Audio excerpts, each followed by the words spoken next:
Ronnie was walking by, she stepped in, and Mark and myself, so we'll open up the emergency session at 1 o'clock on the 24th of March. So with that, just gonna go right into, wanted to have a discussion on the parameters and details pertaining to Governor Brown Executive Order 20-12. Had several different thoughts from different department heads, not thoughts, want to know what it really meant from department heads and employees. So James, did you have something specific, or was it just after our group email or text this morning, you felt like we need to have this discussion? I kind of both. I did have a few things in particular. What are you guys seeing that you want the bike to discuss just real quick? Well, I guess, so that, there's a couple of things myself also. The first thing is to keep county operations going at the best level we can. The shelter in place allows us to still, as long as we have the social distancing, still keep operations going. I'll speak Dave's department, 2 maintenance guys are doing some brush and tree removal down at the impound yard, getting ready for that. Assessor's office is operating, the clerk's office, the building office, on and on. People are still operating, so continuing with social distancing and that, and if anybody has any signs or illness, to stay at home. So that's what I, as an individual commissioner, that's what I've been telling everybody. Okay. Mark, is that? That's same with me. Are you on that same page, James? Yeah, pretty much. As far as I can tell, pretty much it comes down to a social distancing thing because there's really not going to be any list of essential businesses coming out from the governor's office. So they have a list, of course, on the actual executive order of non-essential recreational activities, basically, and things that are going to have to stop for a period of time. But there's just, I think there was a lot of confusion early on as to what essential businesses would be included in this executive order. Do you guys have a copy of the order in front of you by chance? I do not. I never printed it off, James. Reading back on it, it did list primarily businesses that would be shut down by this executive order, and Right. so on. And it did talk about that the state agencies would still operate, utilizing the social distancing and the need for whatever offices there are, and work as much remote as they could. Is that why you got out of it also? Yeah, I just found a spot on page 7. I've got some businesses up here that are a little concerned. On page 7, it talks about outdoor recreation and travel. And it basically says, I hereby order all private and public campgrounds closed immediately. This order does not prohibit camp hosts or veterans from remaining in state campgrounds, nor does it extend to RV parks and other housing. Now that other housing is a little vague, but the RV parks are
Okay, Ronnie's raising her hand here. What do you got, Ronnie? So that's in our conversation this morning between the fairground area, and the RV situation. As long as the access to the buildings, which were the restroom, showers, et cetera, were closed, there was still allowed camping and they didn't have to meet any of those requirements. It's how they read it. Basically, if we were to lock those restrooms and stuff, or we have these people lock the restrooms that just simply don't have water access because it's basically like an outhouse, Right, they'd be dry camping. they're not gonna be putting soap and hand sanitizer in there because the first thing that's gonna happen is people are gonna feel it. And, so that's, it's just something that, you know, in this requirement, we're not really set up to comply other than just shutting the doors.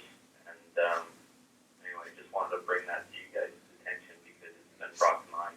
Yeah, it's a good thought. It impacts, we have Anna Reservoir, we have Drews, we have Right. Egan Park, Lower Cottonwood, I don't know if it's being used right now, that are county operated facilities. Interesting, we couldn't keep, those are vaulted toilets. Trying to think of sanitizer if that would pass. We don't have running water at any of them. Well, they'll just steal the sanitizer since it's such a hot commodity. So I talked to some guys from the BLM this morning, and they're closing all campsites. So anything that is certified campsite isn't open right now. So I don't know if we want to do the same thing and close the campsites that are organized, possibly, just so we can get around that. Yeah, off the top of my head, I'm trying to find a way to try to keep somewhat of those services going that could be within compliance, where ours are not manned or anything, they're rest or stop areas. Right. So over this last weekend, Summer Lake was full. I mean, the RV park, we had tons of people. In fact, I got a complaint this morning that the RV park had too many people in it and they weren't practicing social distancing. Well, the group that they were pertaining to was one single family, and they had come out for spring break. And they had a ton of kids and everything, and they were just, you know, all in one big group. And as far as I can tell from the executive order, that the social distancing didn't actually pertain to immediate family. Yeah. That if they're in your immediate family, the social distancing clause doesn't really apply. But we have members of the public that are seeing large groups of people kind of huddling, and it's kind of a big family.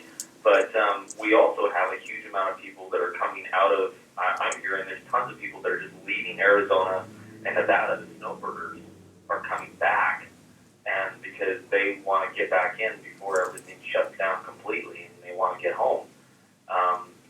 Well, on their way, they're going to be stopping at the RV park. They're going to be stopping at these other sites and campsites for the night. So I don't really know how we can necessarily close these things down because there's really no way for us to enforce it. And as far as I can tell, as long as people are meeting the social distancing requirement rule. Anyway, yeah, just food for discussion, really, and exactly how this is all going to play out, because I have no idea how to handle this, and I'm completely unfamiliar with this kind of scenario. Well, and I like where you're going because of it. There are going to be people that need to use those places, or else they're going to end up right in the middle of town and congregating, Right. or being in the way in other places, you know, anywhere from camping out on a parking lot in the middle of town to whatever. First thing we need to do probably is absolutely get some signage out there to those places on social distancing, sanitizing, or whatever. So I know that Melanie's been working with Kenny. They'll get that kind of information out there. So we probably should do that immediately. Don't you think? And then, Yeah. And we have somebody besides Kenny do it. Is that okay? He Yeah, spends most of his time on his jig right now. on the what? On the chick. on the on the jig. information center. Okay, well, I I'm thought, probably gonna be working until midnight tonight on jig stuff. oh, okay, I have one of But that's Dave's okay. things. yeah, there's plenty of employees that we can find, so. I thought that was one of the functions of the jig, so that's all right. We'll talk to Dave on that.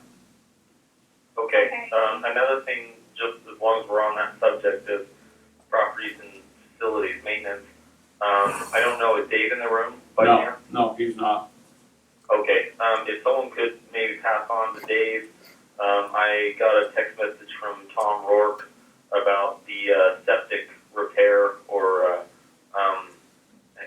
at the annex in Christmas Valley. I spoke to Dave yesterday about it. I had received an email from Charlie Twait at the hospital, and he was wanting to know if we were aware of it. I said yes, absolutely. I spoke to Dave. They're taking care of it. But I got another text message this morning from Tom Rourke, and I just figured I'd pass that along. If there was any holdups or anything, just wanted to let everyone know that the annex is still having issues with their restroom. Yeah, I think, James, we're all probably doubling over on that. Update Dave gave me yesterday, probably the same one he did you, is that Dale Shumway was the one, contractor he got a hold of was taking care of that, so I can follow up, we can follow up on that also. Not worried about it. Dave said they were taking care of it, and I imagine they were doing everything they could. So Yep. just figured I'd follow up. So James, with everyone.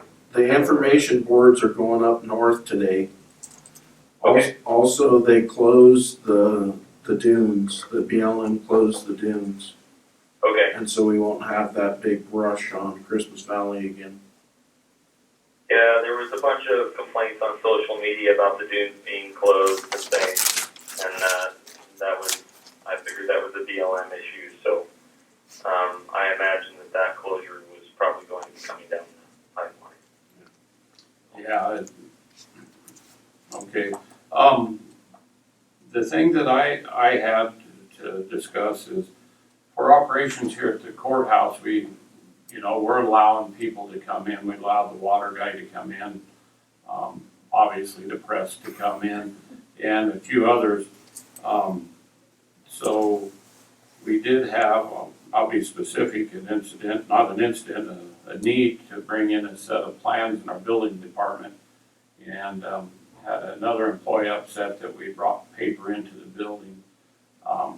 We're gonna have paper copies and stuff come in, that's normal operation, we're gonna limit it, I guess. The way I see it is Mel could send out another email or something that we're only accepting what's necessary, but there will be anything from money to mail to whatever coming into the courthouse. Be sure and sanitize after that, but we can't operate without accepting paper and documents that are paper. We do everything electronically we can, but we still are going to be using the good old paper to communicate on things. So I just wanted the board to know that and make sure we're okay for Mel to follow up with another email is yes, we'll be receiving paper documents from Mel to anything else, and that please bring those in and then sanitize or whatever. And if the people that are bringing those documents are sick, then we won't take them. Yep, be sure, yeah, thank you, Commissioner, that, make sure that you do the checklist if they feel well or not. Mel, you see a problem with that, or you got any suggestions, Melanie? I'm sorry. No, I think that's fine. Okay. That's the only other thing, James or Mark, that I have is out there. Okay. I had, here, kind of going through my list of items. Road department was asking for maybe some clarification on just whether or not, on how this is going to look for, as far as non-essential.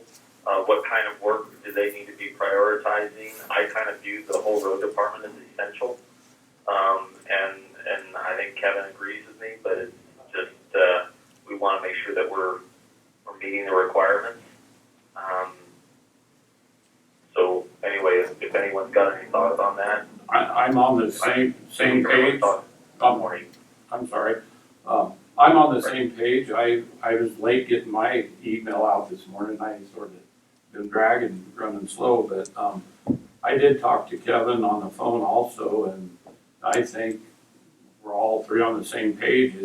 He's got plenty of work to do, and he can do the social distancing, and if an employee is sick, they go home. If not, just, he'll prioritize and do the things necessary. I'm good with that.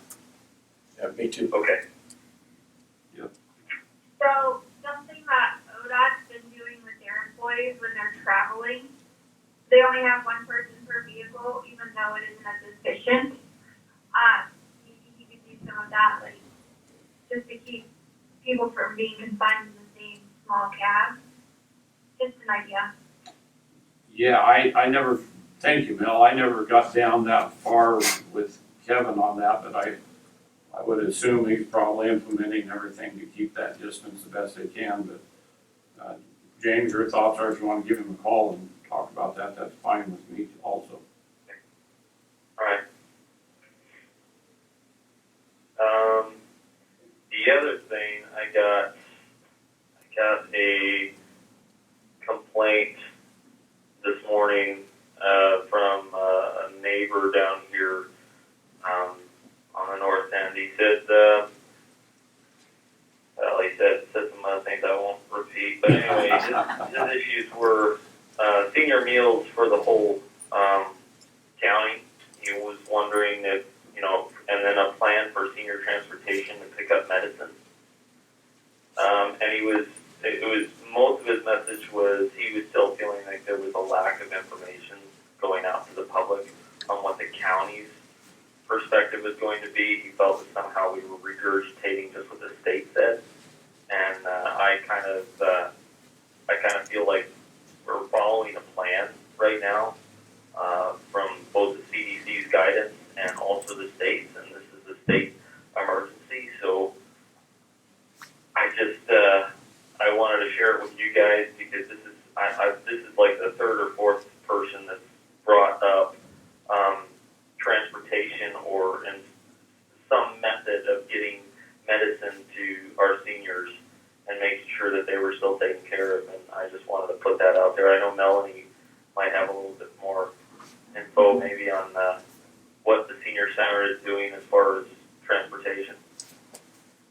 Yeah, so they still have transportation available. They do a screening test. I sent them our screening form for their drivers and riders. Drivers have access to PPE, and they wear that during the ride. We're working on something with the food share too to get food out to people, to seniors. And there are limited rides though for essential services like groceries and medication. Right.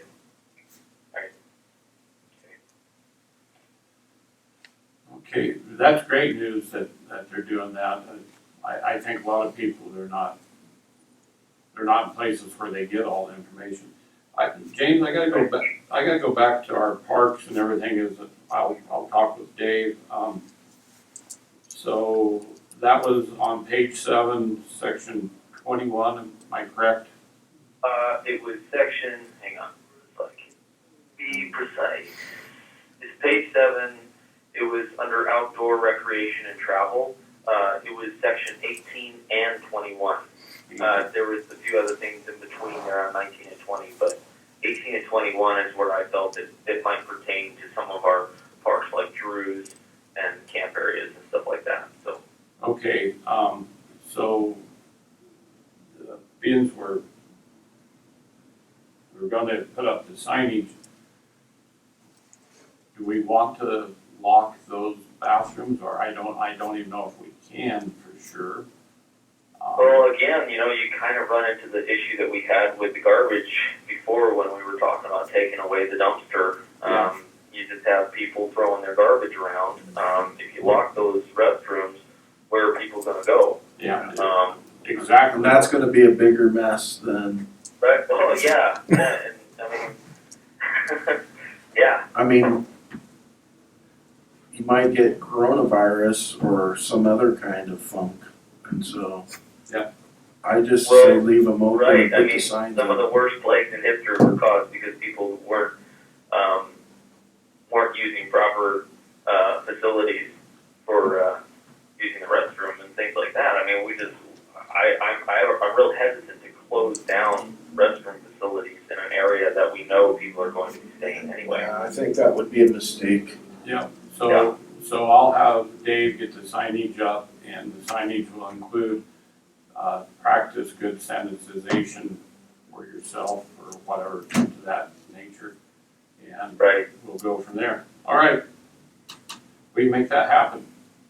all right, I will, definitely go along with that. I think, just the fact that they, throughout this order, I did notice in several places, they were saying that this order does not, that this section and this section did not pertain necessarily to local governments, federal governments, and other things. It was mostly just states, because that was the authority that they had.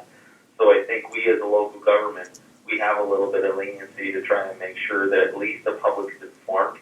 And when we put the signage out there, it does say, I think under 21, it says soap and water or hand sanitizer available. But if we can't meet that one little requirement, I think that it'd be important that we at least make sure that people are taking, sanitary measures on themselves. Yep, we can put that in there.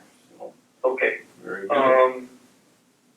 Last thing for me, was another, I've gotten several people asking, and I honestly, I kind of was going through the Lake County, Facebook page and a few other places.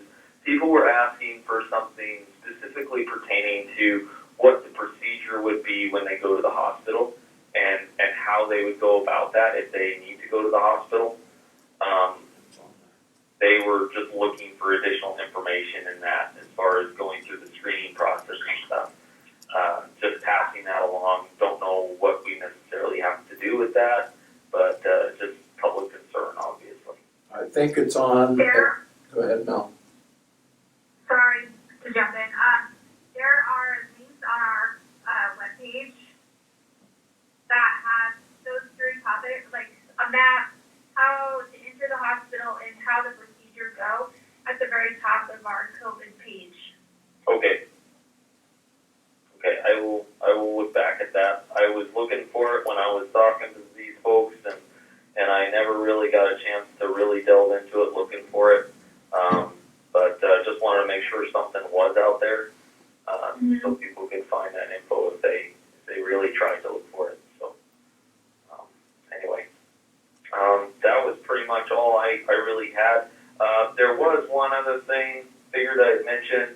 The copy of the executive order that I got off of the state website does not have the Secretary of State's signature on it. And I was wondering, is there going to be a copy come out with the Secretary of State's signature, or is the governor's signature enough for an executive order? To my knowledge, I always thought you needed to have both. I no idea on my part. No.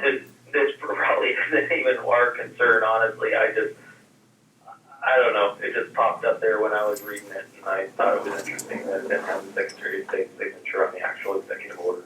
Yeah, there might be a lot of things that not follow every absolute line of command through this.